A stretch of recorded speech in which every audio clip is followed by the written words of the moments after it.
When we see families that are going through difficulty, when we see broken families, when we see divorces, when we see children who are suffering, we, standing from where we are, perhaps maybe we've been gifted with our children and our spouses being the coolness of our eyes. It's a gift. But maybe we're looking at others and judging them. That maybe they're not as good as us, and that's why they got divorced. And that's why their kids are off the right track. You know what I'm saying? This very judgmental and honestly arrogant attitude.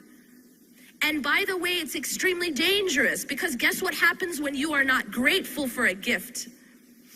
When you are not grateful for a gift, you can become tested in those gifts, and those gifts can be taken away from you.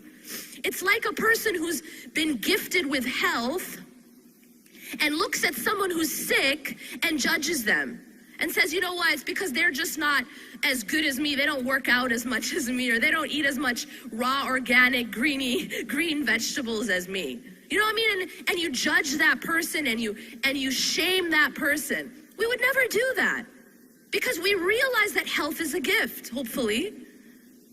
Same thing with wealth. If you have money, you've been gifted with that money. Don't think that it's only because of your hard work. Because guess what? There are children working in sweatshops who are working harder than you. And they're not making the money you're making. So at the end of the day, we have to understand that all these things are provisions and they are gifts. And Allah very accurately puts it. He uses the word hiba, which is a gift. رَبَّنَا هَبْ لَنَا مِنْ أَزْوَاجِنَا وَذُرِّيَّاتِنَا قُرَّةَ أَعْيُنٍ. That make our spouses and our children the coolness of our eyes. This is a gift. So be careful.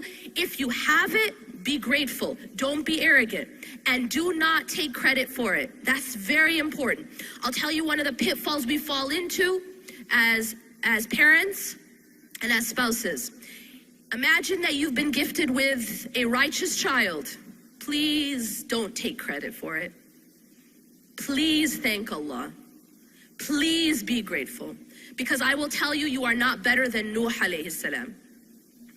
And he was not gifted with a righteous child. And it's not because he was lacking. Your children, if they are righteous and on the straight path, it is because Allah has protected them, and Allah has guided them, and Allah has gifted you with that.